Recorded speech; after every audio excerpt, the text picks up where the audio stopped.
안녕하세요. 여러분이 업무를 쉽고 스마트하게 만들어드리는 G5 AI 채널 김건호입니다. 보고서 쓸 때마다 고민하고 스트레스 받으셨나요? 오늘 제가 AI를 활용한 보고서 작성의 핵심인 프롬프트 작성법을 완벽하게 알려드리겠습니다. AI에게 명확히 질문하고 원하는 결과를 얻는 방법. 이제 업무 보고서 작성도 빠르고 정확하게 완성해 봅시다. 그럼 시작하겠습니다. AI로 끝내는 보고서 작성법. 완벽한 프롬프트 공식 공개. 프롬프트를 위한 핵심 팁 6가지입니다. 지시어 요구. 국장님에게 보고할 때 정책 보고서를 작성해 주세요. 이런 지시어가 있어야 됩니다. 요청하는 명심은 역할을 명시해야 됩니다. 원하는 전문가나 상황을 명확히 설정해야 되고요. 배경이나 상황을 굳혀야 됩니다. 상세히 설명할수록 정확한 답변을 얻을 수 있습니다.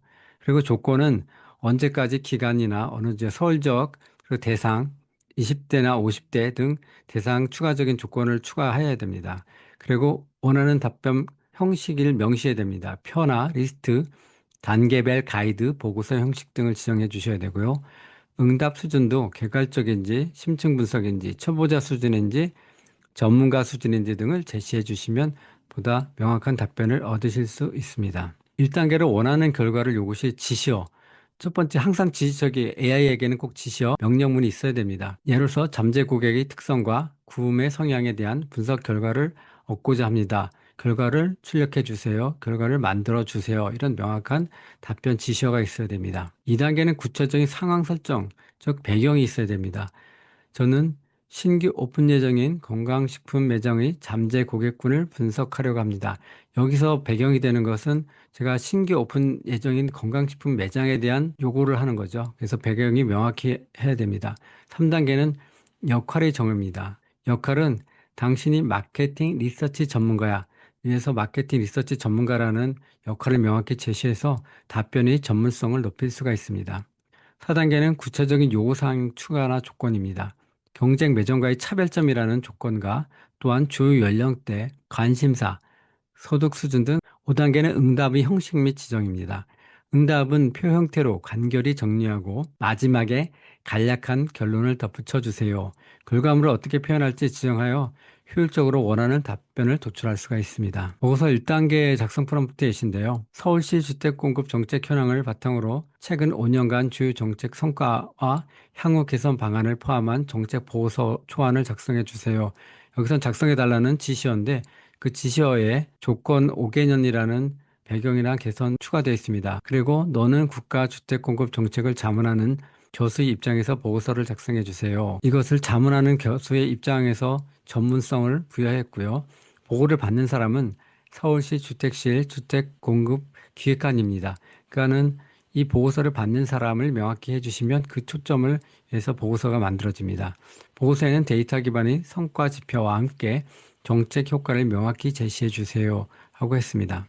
2단계는 AI에서 1단계에서 나온 결과를 배경으로서 그 서울시 주택 정책의 정보에 대해서 알고 있는 자료를 추가로 제시합니다. 예를 들어서 최근 5년간 서울시 주택에 대한 2019년에서 2024년까지 연평균 15%가 증가하였고 청년층 주거 안정성 지표는 23% 개선되었다는 것으로 나타났습니다. 이런 알고 있는 데이터를 제공하고요. 향후 개선 방향으로다는 도심 재개발 지역 내 공공임대주택 확보와 데이터 기반 예측 모델을 도입하겠다는 내용과 이를 토대로 향후 5년 내에 서울시 주거 안전성을 추가하겠다는 내용을 전망됩니다. 이런 내용을 갖다가 제시하게 되면은 기존의 1단계에서 작성한 그 데이터에서 보고서 양식에 해당 알려준 보고자가 작성자가 알고 있는 정보를 기반으로서 다시 보고서 형식을 갖다 업데이트해서 다시 보여줍니다. 그러면 3단계에서는 회사 내 보고서 형식이 있다면 보고서 항목을 제시해 줍니다. 이 보고서 초안을 바탕으로 보고서 배경, 목적, 추진 방향, 추진 계획, 기대 효과 보고서를 작성해 주세요.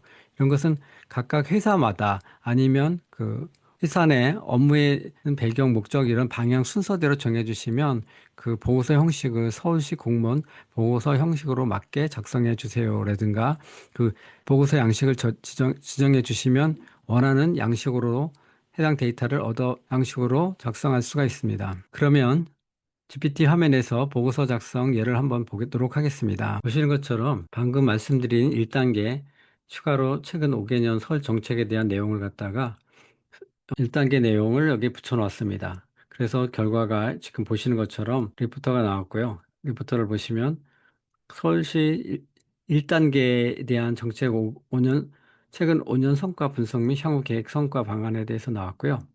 이 내용을 토대로 계획까지 향후 개선 방안 및 지원이 나왔습니다. 이것을 토대로 다시 2단계 보고 정보, 그러니까 보고자가 알고 있는 서울시 정보를 갖다가 챗GPT에 추가로다가 이렇게 정보를 제시하게 되면 해당 데이터를 다시 업데이트해서 이 서울시 주택공급 최근 5개년 성과 분석을 된 내용을 다시 업데이트해서 최신화해서 다시 보여줍니다. 마지막으로 이 내용을 바탕으로 3단계 형식으로 한번 보도록 하겠습니다. 지금 보시는 것처럼 3단계 위 보고서 초안을 바탕으로 보고서 배경, 목적, 추진 방향, 추진 계획, 기대 효과, 보고서를 작성해 주세요라는 서울시 공무원 보고서 형식으로다가 제시했을 경우에 이 양식으로 데이터가 기존에 있는 보고서 형식을 배경 자료를 바탕으로 요청한 양식으로 보고서 형식으로 작성해 주시는 것을 보실 수가 있습니다. AI에게 요구한 내용을 새로 업데이트해서 보여주시는 것을 보실 수 있습니다. 지금 보시는 것처럼 다시 해당 양식을 서울시 주택공급 정책 성과 및 향후 추진계획 보고서를 요청한 형식대로 배경 및 목적, 추진 방향, 추진 계획 등을 위 내용을 토대로 새롭게 작성된 것을 보실 수 있습니다. 배경, 목적, 추진 방향, 추진 계획, 기대 효과, 보고서로 작성해 주세요 따라서 배경, 목적, 추진 방향, 추진 계획 등을 기대 효과까지 기존에 요청한 1, 2단계의 내용을 토대로 해서 작성된 것을 확인하실 수 있습니다. 어떠셨나요? 보고서 작성 프롬프트만 잘 활용해도 업무 효율이 크게 달라지는 걸 느끼셨죠? 앞으로도 더 유용하고 실전에서 바로 써먹을 수 있는 AI 활용 팁을 지속적으로 알려드리겠습니다. 오늘 영상이 도움이 되셨다면 구독과 좋아요, 알림 설정 꼭 부탁드리고 다음 영상에서 더 좋은 꿀팁으로 만나도록 하겠습니다. 감사합니다. 안녕.